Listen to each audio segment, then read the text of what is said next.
suspensão das festas de carnaval em todo o país, uma fatia significativa da economia acabou estagnando, né? Está totalmente parada. Dados da Confederação Nacional do Comércio de Bens, Serviços e Turismo mostram que deixarão de ser injetados na economia brasileira cerca de 8 bilhões de reais, isso com base nos anos anteriores, né? Além disso, 25 mil oportunidades de emprego deixarão de ser geradas. Sobre esse assunto, ontem a gente começou a conversar com o professor de macroeconomia do IBMEC de São Paulo, pesquisador em economia política e também filosofia, professor Walter Franco Lopes. O professor estava dizendo que é muito abrangente, né, essa perda, ela acaba afetando diversas áreas diferentes da economia. E como a gente teve dificuldade em ouvi-lo ontem, professor, eu vou pedir para o senhor repetir, né, essa primeira parte da nossa conversa. Boa tarde, obrigada por nos atender. Boa tarde, Carla, como vai? Na realidade, é bastante importante que a gente pense um pouquinho a respeito dessa pandemia, desse momento que a gente está vivendo e o impacto na economia, sobre os negócios, mais especificamente o comércio, e isso, se a gente pensar bem, nos últimos 12 meses, de forma a concluir, eu acho, que se a gente olhar um pouquinho esses últimos 12 meses, os que saíram melhor, né, os empresários que conseguiram efetivamente, digamos assim, sobreviver ou se saírem menos ruim com a pandemia, foram os que migraram de uma forma ou de outra, seja por um mundo online, seja pelo uso de uma tecnologia, seja pelo uso de algum artifício ou uma nova forma de fazer negócio. E é aí que a realidade do carnaval, eu acho que é importante a gente continuar com esse ponto de vista, é aí que a realidade do carnaval se insere. Ou seja, o carnaval ele é muito peculiar, Carla, não é? Ele envolve comércio de rua, ele envolve bares, ele envolve restaurantes, como você mesma disse, envolve turismo, hotelaria,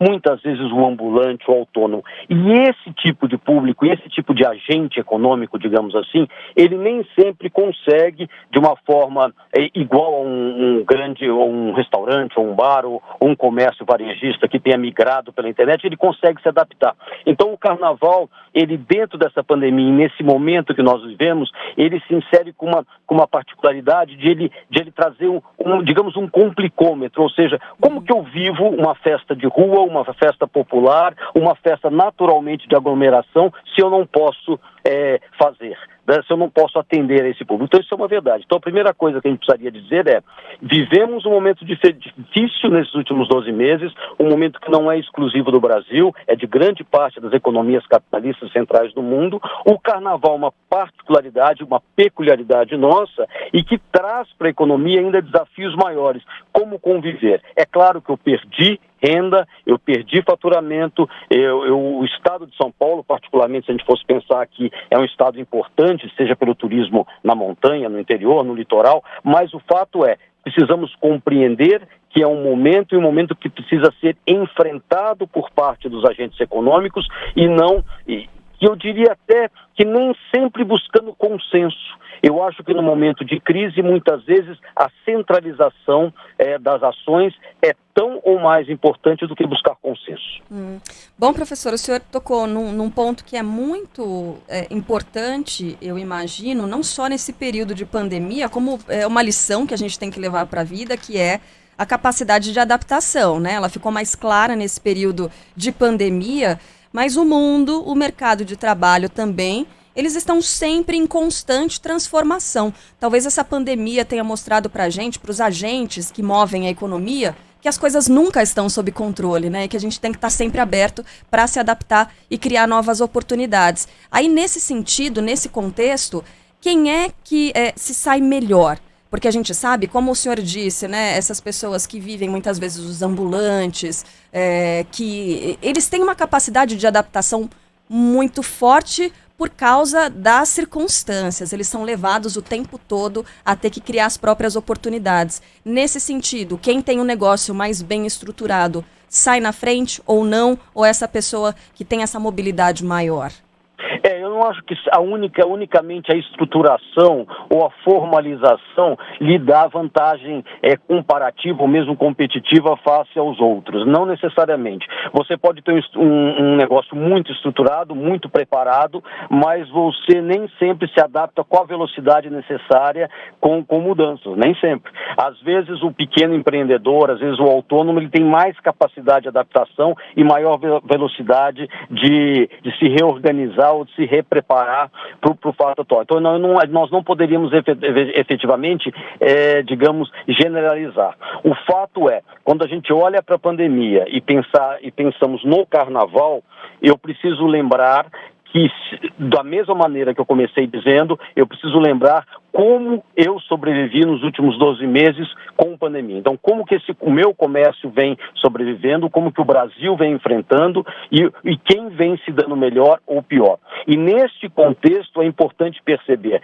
que, é claro, como você disse, a adaptação é importante, a velocidade de entendimento, de gerenciamento, de compreensão da onda, de compreensão dessa nova realidade é tão ou mais importante do que investimento, do que simples migração para a internet. Então, no carnaval, estamos perdendo dinheiro, sim, perdemos faturamento, perdemos impostos, diminuímos turismo, mas é um fato inexorável e eu não poderia fazê-lo diferente. Como eu disse, é importante me adaptar, mas eu preciso não só me adaptar a uma nova realidade, mas me adaptar à obrigatoriedade de eu atender aos ditames do Estado. Isso é muito importante falar. Com certeza. Professora, vou aproveitar, né, que o senhor é pesquisador em economia política e também em filosofia, para pedir a sua explicação para a seguinte situação. Todos os anos, né, sobretudo no começo dos anos, a gente ouve dizer que o Brasil tem muitos feriados e isso faz com que o país deixe de atingir o potencial pleno de crescimento, né, que a economia perde muito com esses feriados. Mas a gente acabou de trazer números aqui que mostram que o Brasil também perde muito se não tem essas datas, né, as festas como o carnaval. Queria que o senhor estabelecesse uma relação entre as duas afirmações e nos ajudasse a entender, né, essa grande questão que se forma. O que está certo nessas afirmações? É interessante. Você não pode negar a cultura do país, nem tentar modificá-la simplesmente aos ventos por exemplo, de uma pandemia ou de uma novidade ou de uma inconstância, seja ela política, econômica ou social.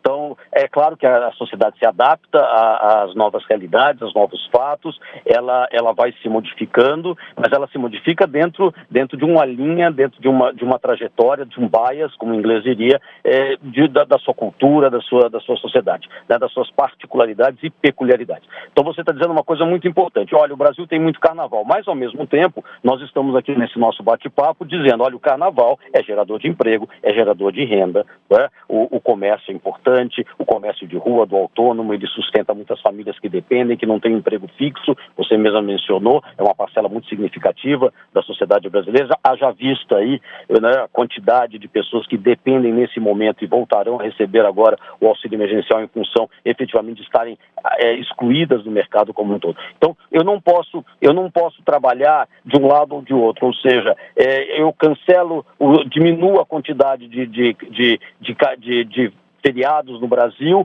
modifico um jeito de ser, um jeito de pensar, na busca por um PIB maior, um faturamento maior, um rendimento maior da economia brasileira. Não, eu discordaria disso. Eu diria que devemos criar, dentro das nossas particularidades, dentro das nossas especificidades de Brasil, formas de aproveitarmos essas características e transformá-las em recursos, em dinheiro, seja através de turismo, seja em faturamento, ou o que seja. Então, eu não diria que diminuir feriados aumentaria renda, emprego, arrecadação de impostos e melhoria da sociedade brasileira. Não, eu não diria isso. Eu acho que seria um pouco perigoso. Agora, eu digo sim, dado que esse fato é parte integrante da nossa cultura, da nossa sociedade, o que fazer para que se transformar isso num algo interessante para o Brasil? Então, eu acho que eu respondo a sua pergunta. Mas lembremos sempre, neste momento específico, e eu já disse no começo do meu bate-papo com vocês, o consenso não é o mais importante.